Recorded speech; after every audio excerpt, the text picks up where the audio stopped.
နှလုံးသားလေးတဲ့ပိန်စိတ်လို့ထားကိုမျက်နှာတဲ့ပန်းလေးတစ်ပွင့်ကိုချိန်တွေဟောင်းသွားလဲပဲခုထိမမေ့သေးဘူး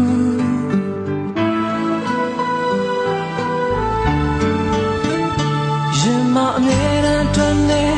မဟုတ်ခဲ့ဘူးဆိုဒါကိုအချစ်လုံးဝမပြောတတ်သူ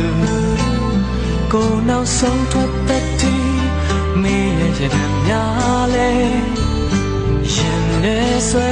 လိုက်မောသူမပြောင်းလဲဘူးထာဝရ